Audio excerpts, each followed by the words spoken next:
જગાડે છે. વાત વાણી દ્વારા જગાડે. વાણીમાં ઘણું બધું છે અને વાણીની અંદર સુંદર સુંદર રજૂઆત આવી છે કે ફેરવી લ્યો નોમની માળા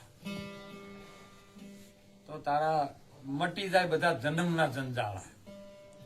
કારણ કે હજારો વખત આ શરીરની અંદર આવેલા જીવે જન્મ લીધા છે.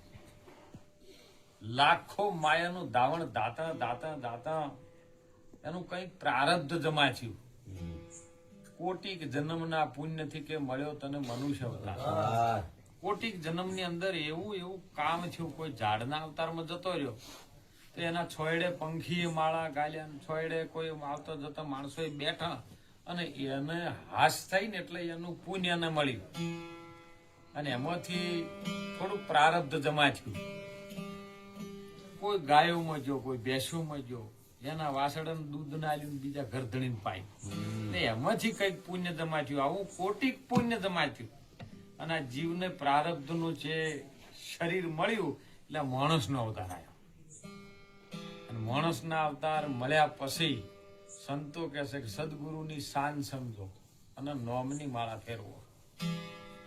હમણાં સુંદર સાખીમાં વાત આવે. સાખીમાં બધો ભેદ જ હોય, વાણીમાં ભેદ જ હોય કે પ્રથમ પેલા કોને સમરીએ કોને લેવ નામ. માતા પિતા પેલા ગુરુ આપણા અને પછી લેવા અલખ પુરુષ ના.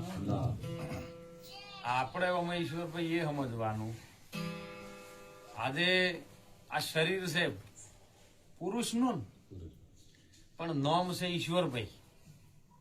તો અલગ પુરુષ છે તો એનું નામ શું છે?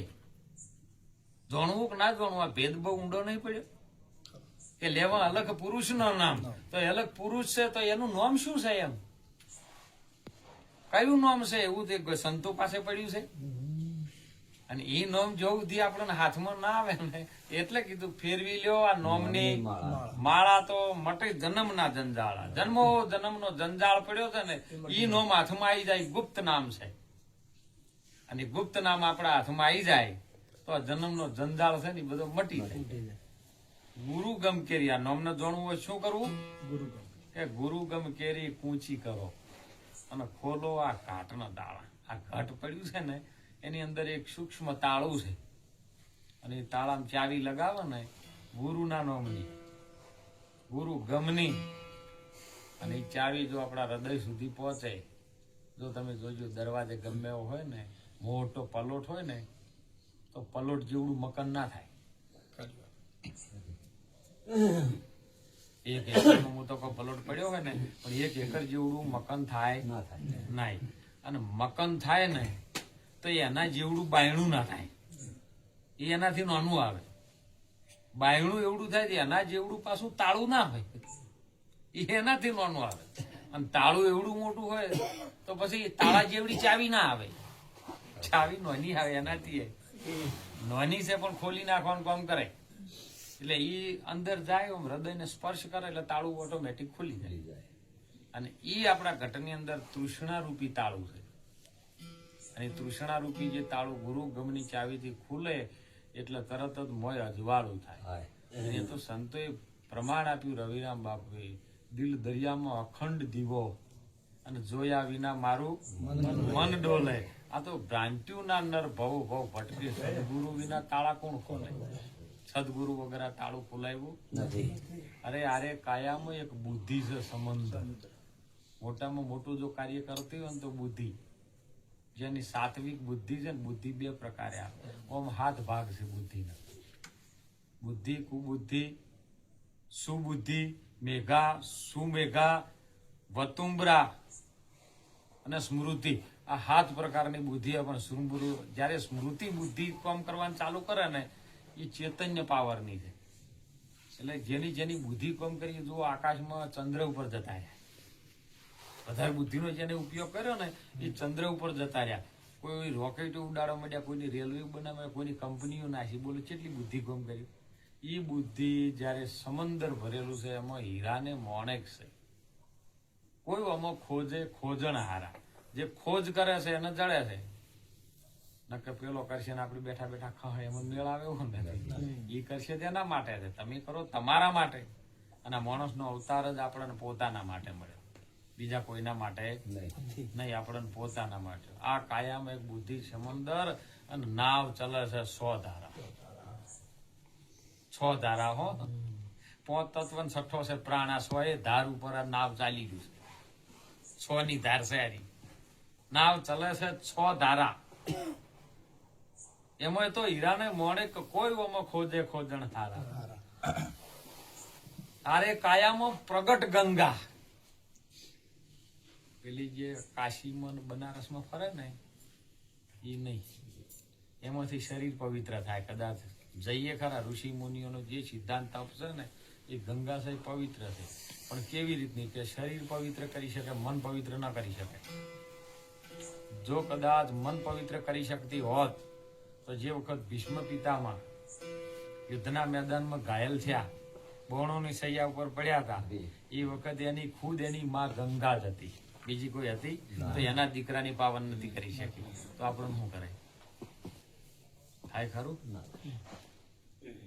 આ કાયામાં પ્રગટ ગંગા, એ પ્રગટ ગંગા છે એ જ્ઞાનની ગંગા છે. અને એના સરોવરમાં છે પણ પાળ નથી. પાળ નથી એના અંદર, પણ ગંગા પ્રગટ વહી રહી છે. આ જ્ઞાનરૂપી જે સંતોની વાણીમાં જે આવે છે જ્ઞાનરૂપી ગંગા છે, એ વહે છે. તો જ છે એનો. અને એમાં તું નાઈ લે, તું ના જા નદીઓ નાળા. નદીમાં નાળામાં મેળાવે એવો નથી. ના વાણી વાત કરી ખાડા રે ખાબોચિયાની ડેઢ ઘી જોણે સમુદર વાળી લે. કારણ કે ખાડા ખાબોચિયા પડી અને કે આટલા મજા જ છે. બહાર જુઓ ત્યાં ખબર પડે કે સમુદર ચેવડો થઈ. એ પ્રગટ ગંગા સિદ્ધ ભરો પંથ પાળા. પંથનો તો પાર આવે એવો નથી. મારી ઈશ્વર ઘણી વખત ભજનમાં બોલે છે, એટલે વળી પાછો તારા પંથનો ના આવે પાર, પાછું વળીને જેવો તો તારું ઘર ચડશે. એ ગુરુના સંતોની વાત છે કે સ્મરણ કરી લે. સ્મરણ એટલે યાદ. સ્મરણ કરી લે, પ્રાયશ્ચિત કરી લે. આ તરે કર્યું છે ને એમાં હવે તું કદાચ હાથ જોડીને જો પરમાત્માને પ્રાયશ્ચિત કરી લે, પ્રાયશ્ચિત કરી લે, સ્મરણ કરી લે, ચિત્તમાં ન કર ખોટા ચાળા. ખીમદાસ ગુરુ બાણને પ્રતાપે. એ તો હર દમ દમ એટલે આ શરીરમાં જે શ્વાસ ચાલે છે દમ કહેવાય. એ દમ બોલે છે પ્યારા. તમે ફેરવો નોમની માળા. એટલે સંતોએ તો વાણીમાં કીધું ખૂબ. મહાપુરુષે વાણી વાત કરી હો. વગાડ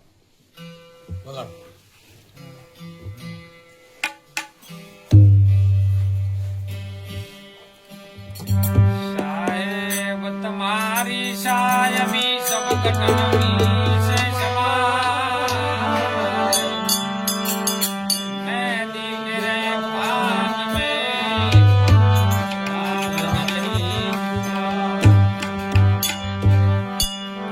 પણ સાહેબ તુજ મેં યું બસે તું દિલ મેં તે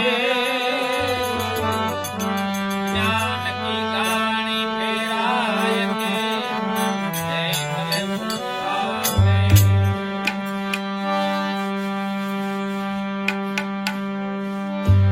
સંતોએ મહાપુરુષે વાણીમાં જે વાત કરી છે ને સાહેબ, એ બહુ આપણા હૃદય સુધી પહોંચે ને તો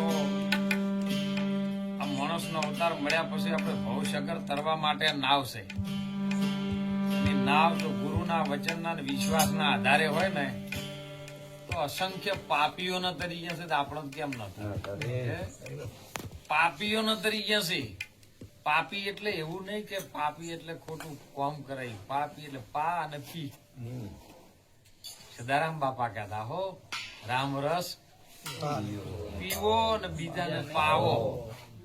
પીવો ને પાવો એટલે પા ને પી બે ભેળું કરો એટલે પાપી થાય. તું પી અને બીજાને પા તો મેળ પડી જાય એવો હશે. પણ આ તો એકલો પી જાય. અરે અજર પ્યાલા જીરે વ્યાનો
પ્યાલા જીરવ્યા ન જોઈએ, ન મરી શકાય એવું, ના જીરવાઈ શકું એવું એનું નામ અજર છે. કૃષ્ણ ભગવાને ગીતામાં અર્જુનને કીધું કે અજર ને અવિનાશી, હે અર્જુન હું આત્મા છું તું આત્મા. અજર એટલે જેનાથી જરી ન જાય એવું વાત. કોક કોમ એવું કાઠું આવીને મોણો હૈયાથી બેસી જાય તો મેળ આવે ખરો? ગમે એવી તકલીફ મુસીબત આવી હોય ને હૈયાથી બેસી જાય તો જરી ના જ આવો જોઈએ એવો અજર. અમર એટલે મરી ના શકાય એવો, અવિનાશી એટલે જેનો વિનાશ નહીં થાય એવો. અજર પ્યાલા જીરવ્યા ન જાય. જો પી લે જીરવવાની તાકાત હોય ને, હું વાત ભજનમાં સુંદર આવી હતી કે તારું મનડું મને તો જ ભક્તિ, નહીતર ના દેજે મારા સદગુરુજીને દોષ. તારું મનડું મને તો જ હૃદયું ખુલશે. મનડું મને તો ભક્તિ વરવાય ને પછી જીરવી નાખો શું કરવાનું? એ ભક્તિ લઈ જતો કે મારું ગુરુ કર્યા તારનું હમું જ નહીં આવતું. પછી હું કરો તારનું કે શું ભાળા આપણે કહો. પાડવાનું ના હોય, પોતાના સ્વરૂપનું જ્ઞાન થાય. જન્મનો મરણનો ફેરો મટાડે ગુરુ મહારાજ. દેવી શક્તિઓની કૃપા આપણી ઉતરે તો આપણા હૃદયની અંદર એવી એક પાવર શક્તિ જાગૃત થાય, હર મુસીબત સામનો કરવાની જેની અંદર તાકાત આવે. બીજું કોઈ ન કરે, ભગવાન શું કરે? તમે ભગવાન થી અધિક છો. ભગવાન કોણ છે ઓળખનાર કોણ છે? હે ભગવાન છે, માતાજી છે, રામદેવ પીર છે, એવું છે એવું સત્ય કહેવા વાળો કોણ? એને તમે ઓળખો, એનાથી પાર છે. એટલે કીધું ગુરુ બ્રહ્મા, ગુરુ વિષ્ણુ, ગુરુ દેવો તમે મહેશ્વર. ગુરુ આ ત્રણે થી તો સાક્ષાત પર બ્રહ્મ છે. આ ત્રણે થી પર, કારણ કે ત્રણે ને શ્રી એવું નક્કી કરવા વાળો સદગુરુ છે. સદગુરુ ચેવો કે સદગુરુ સંતની મેળી છે ને ઊંચા ઊંચી છે. જેને આત્મા આત્મા કહીએ છે ને, એ આત્માથી એક સ્ટેજ સંતનું આગળ છે. આત્મા છે એવું ઓળખાવા વાળો કોણ? એ સત્ય છે. સત્યના માથે એક મીંડું ચડાવે એનું નામ સંત છે. સત્ય તો છે જ, સત્યના આધારે મોટા મુનિવર સીધ્યા, પણ સત્ય છે એવું ઓળખાવે કોણ? તો એની ઉપર એક શૂન્ય છે ને, શૂન્ય સતના ઉપર લાગે ને એનું નામ સંત. અને એ મેળી ઊંચી મેળી છે મારા સંત માલીને દોડેલા. સંતની પારાકાષ્ઠા કોઈ માપી શકાય એવી નથી. ભગવાન દેવી દેવતાઓ નથી માપી શક્યા. એવો સંત જો મળી જાય ને તો મહાપુરુષો કહે છે ને એ સવારામ બાપાએ પિંપળી વાળાની સુંદર વાણીમાં કીધું સાહેબ કે તમે ભજનના ભરોસે રહેજો, અંતે એ ન રોપશે. અમર બીજક જેના હાથમાં આવ્યું છે પછી એને કાળ શું કરીને લોભશે? કારણ કે જે જીવ આ ધરતી ઉપર આવે છે, કોઈને શરીર પ્રાણીઓનું મળ્યું, કોઈને જળની અંદર જે રહેવા વાળા જીવો છે એનું મળ્યું, કોઈને આકાશની અંદર ઉડવા વાળા છે પંખીનું મળ્યું, અને આપણને માણસનું મળ્યું છે. તો આ માણસ અવતાર એ પ્રભુ કોણ છે ને આપણે કોણ છે એની ઓળખ કોઈ સંત કરાવી શકે છે કે તું ને પ્રભુ બે જુદા નથી. ગુરુ ગોવિંદ દોનો એક હે, તું જાગ શકે તો જાગ. એક નજર દો આંખ હે અને એક શબ્દ દો કાન. કોણ બે છે પણ શબ્દ એક જ કોઈ નથી અપડાય. નજર બે ઓખો છે પણ દેખાય એક જ ઓખો. એની અંદર જોવા વાળી કઈક શક્તિમય છે. જીભ છે પણ એની અંદર મહારાજે સુંદર વાત કરી કે જીભે વસોમાં સરસ્વતી. એટલે આપણે એમ સમજવું કે જીભ એ સરસ્વતી. ઘણા બધી જીભને માની જાય છે જીભ એ જ સરસ્વતી. ના, જીભની અંદર એવી એક સરસ્વતી આવે છે અને બ્રહ્માના ઘરમાં રહે, બીજા ચોઈ રહેતી નથી. કારણ કે બ્રહ્માના ઘરવાળી છે. એ બ્રહ્મનું ઘર કયો છે? એ ઘર બ્રહ્માનું પેલું જડી જાય ને તો સરસ્વતી આવે, વિષ્ણુનું ઘર જડી જાય તો લક્ષ્મી આવે, અને શંકરનું ઘર જડી જાય ને તો આ પોતાને બેઠી આવે. તમારું બધું કાર્ય કરાય. તઈને ગોતવી તો પડે ને, અને તઈને ઘર જડી જાય ને તો ચોથું ઘર છે એની આત્મા. ત્યારે ઘરની ઓળખાણ ગુરુ મહારાજ કરાવે છે. અને ઘણી વખત સંતો કે સાહેબ વાણી કેટલા પ્રકારથી આવે છે? વાણી 7 પ્રકારથી આવે છે. પેલી છે ને આપણે જે પણ વાણી કરી છે ને વેખરી વાણી આવે, પછી મધ્યમાં આવે. વેખરી વાણીથી આપણે બધું શબ્દો બોલી શકાય, પણ પછી મધ્યમ આવે ને એટલે મધ્યમ હૃદય સુધી આવે વાણી. તમને વાણી બોલતા એટલે અમુક મીઠી લાગે એટલે તમે આનંદમાં આવી જાઓ. સ્પર્શ ચો કરે છે મધ્યમ હૃદયમાં, મધ્યમ હૃદય છે. પછી ત્રીજા નંબરની પશ્ચિમથી વાણી આવે, પાછળથી આવે પશ્ચિમથી. પશ્ચિમ ધરાથી આવશે મારો સાહેબો, એથી ઉત્પન્ન થાય ને એટલે તમને લહેર લાગે. અને ચોથી પછી પરાવાણી આવે. પરાવાણી આવે ને એટલે સદારામ બાપાજીઓને કીધું પરા પરથી આવે વાણી થોથ પોથ ભરે પોણી. પણ આ પરાવાણીનું ઘર કયો છે? પરાવાણી કયો સમાયેલી છે? તો પરાવાણી આકાશવાણીમાંથી આવે છે. આકાશ કયો છુપાયેલું છે? તો આકાશ એક શૂન્યમાં છપાયેલું છે, વચનમાં છુપાયેલું છે. અને એ અઘોર છે. ત્યાં કબીર સાહેબ જેઓને વર્ણન કર્યું છે સાહેબ કે સૂર્ય નતા નતા ચંદ્રા, નતા નવલખ તારા, અંધુ ધંધુકારા તેદી નતા, પવન કે પાણી તેદી નતા, ધરતી કે આસમાન તેદી નતા. એ શૂન્ય હતા. હવે એ અઘોર વાણી છે, એ શૂન્યમાંથી આવે છે. અને શૂન્ય કયો છપાયું છે? એ સંતોના મુખમાંથી જે અમૃત વાણી આવે છે ને, એ અમૃત વાણીમાંથી બધું આવે છે. આ 7 પ્રકારની વાણીઓ જોડે તાણે 8મો વૈરાગ લાગે છે. 5 તત્વ 3 ગુણ, એ 8નો આ શરીરનો ઠાઠ. અને ઠાઠને જે જમાવવા વાળો છે ને, એ 9મો છે, એ વૈરાગ છે. અને વૈરાગ લાગે તો વાણી તમારા હૃદયમાં અંદરથી પ્રગટ થાય. અને એની પાસે કહે છે થોથા પોથા ભરે પોણી. એ વાણી સુધી પહોંચવા માટે આપણે બધાને મહેનત કરવી પડે. મહેનત વગર મળે ને. ખેતરમાં બટાકા હારવા હોય તો ખેતી કમ્પ્લીટ કરવી પડે, વર રાખવી પડે, ને રોજડે ભેળી જાય. ખેતરમાં ખબર રાખજો રે મારા વીરા, નહીતર વાયા પછી પસ્તાશો. ખેતર છે ખાર મળ્યું, તમે ખેડ્યા વિના શું ખાહો? વાયદો આવશે વિઘોટીનો, અને પછી વેરો ચોથી પતાવશો. ખેતરમાં ખબર રાખજો, નહીતર પાછળથી. આ શરીર રૂપી એક ક્ષેત્ર છે, અને આપણે ખબર રાખવાની છે, બીજું કોઈ કરવાનું. અને જો ખબર રાખી તો આ ક્ષેત્રની અંદર વાત કરી ને કે હિરલા ને મોણેકની ખેતી થાય છે. જે સંજીવને કરી સાહેબ ખેતી કરી હો. કીધું તું ને શ્રવણ કોદાળી લીધી હાથ, દાડે જા શ્રવણ કોદાળી લીધી હાથ. અને એવો ઝાડે જો હાય હાલ્યો હવે નદીઓ ખેડવા રે.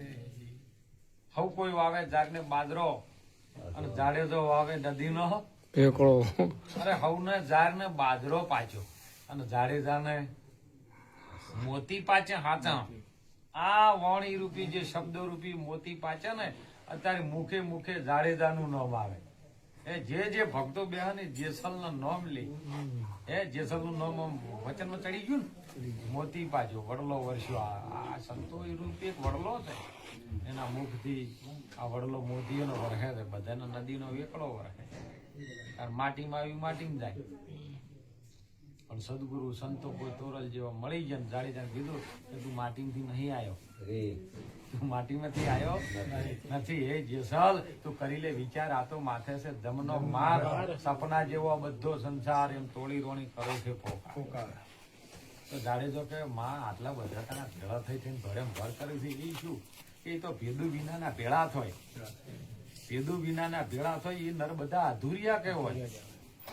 જેની કાયામાં નૂર ન વર્તાય એનું કલ્યાણ ચમ કરી થાય. ભજનમાં ગયો તો મારા ઈશ્વર પાવરથી બે મજા કરો. એક ડીજે તમે વગાડતો વાળું કોઈ પણ પ્રસંગ હોય અને ડીજે વગાડો, બોલો દારૂડિયા તાલમાં કોઈ દા શરમણા? કોઈ દાડો શરમણા? અરે વાડીમાં પડ્યું પલીતામાં પડ્યું તો ઉભા થઈને પાછા આમ નાચવા મળે. આપડે ભક્તિમાં આવો તો ના ના શરમ લાગે. ભક્તિ કરે કોઈ સુરમો નથી, કાયરનું કોમ. અરે સાહેબ પ્રથમ પેલું ગુરુ ચરણે મસ્તક મેલું વળતું લેવું, પાવર આવવો જોવે. પેલા નો ફોર્મ ખબર પડી છે કે ભક્તો કાઠા છે, ભક્તો નિરાશ બેઠા છે. તો આપડે જોયું છે સાહેબ, અનુભવ કર્યો છે કે ડીજે વાળા આપડે તાલમાં આવે ઠેલીઓ મારી ગયેલા હોય તો એને કશું ને હોતું થાય તાલમાં. તો આપડે ભક્તો છે નિરાશ થઈને બે મજા કરી લો, આનંદ કરી લો, અવસર મળ્યો છે. એટલે સંતોએ તો ખૂબ સાહેબ બાપાજી આ બધું મળ્યું છે ને, એ ગુરુની કૃપાથી છે. અને ગુરુ કૃપા જયારે થાય ને તો ઓટોમેટિક બધું તો ગુરુ જ કરે છે કાણા સુધી. અને આપણે શરીર નહીં હોય તો ગુરુ જ કરવાના, બીજું કોઈ કરવાનું નથી. અને આપણે દેહ વ્યવહારથી જો ગુરુ મોની દઈ જાય છે ને તો એમાં ફેર પડશે. કોઈ પણ શરીર ગમે એનું હોય ને પણ દેહથી કોઈ દાડો કોઈ ગુરુ માનવા હોય નહીં. ગુરુની કરણી, ગુરુ ચેલાની કરણી, ચેલા ઉડી જાય. એક હાલ દો પંછી બેઠા, કોણ ગુરુ કોણ ચેલા છે? ગુરુ થાવું જ નહીં ને. થા તો નક્કી જા થાવું જ નહીં. જેમ છે એમ બરાબર જ છે. પણ એક ગુણ પૂજાય છે જેને તમને રસ્તો બતાવ્યો છે, એક સાચો માર્ગ બતાવ્યો છે, તો એનો ગુણ પૂજવાની ફરજ આપણામાં એ ધર્મ છે. અને ધર્મની જ પૂજા થાય, અધર્મની થતી ગુણની જ પૂજા થાય, અવગુણની થતી નથી. એટલે સુંદર હમણાં પ્રવીણભાઈ વાત છે કે ગુરુજીના અમારામાં અવગુણ ઘણા છે પણ ગુરુજીના તો ગુણ ઘણા છે. એનો મુક્તિ પાર આવે એવો નથી. એટલે આપણે બધા મળી આ કાયા આવી છે, શરીર આવ્યું છે અને ધારણ થયું છે. ગમે એ ટાઈમે ઈશ્વરભાઈ વિરાઈ જવાનું જેમ જેમ નજીક જશે મૃત્યુની નજીક જઈ રહ્યા છે, જતા આપણું મોત ના બગડે એ સુધારવાનું છે. બીજું કોઈ કરવાનું જો બીજું કરવા ગયા તો નક્કી હલવા હો. બસ આવ્યો તું નેમ લેવા. હવે આવા વક્રમ શું કરે? કોના જેવો મનખો મેલી ભૂલ્યા મનખે શું લેવા? બસ હળી મળીને ભજન કરો, આનંદ કરો. ભાઈ તમારા પાસે આનંદ હશે, તમે બીજા કોકને આનંદ આલશો, પણ તમે મોયથી મોય હળગતું હશે તો ટૂંકું દ્રષ્ટાંત કહું.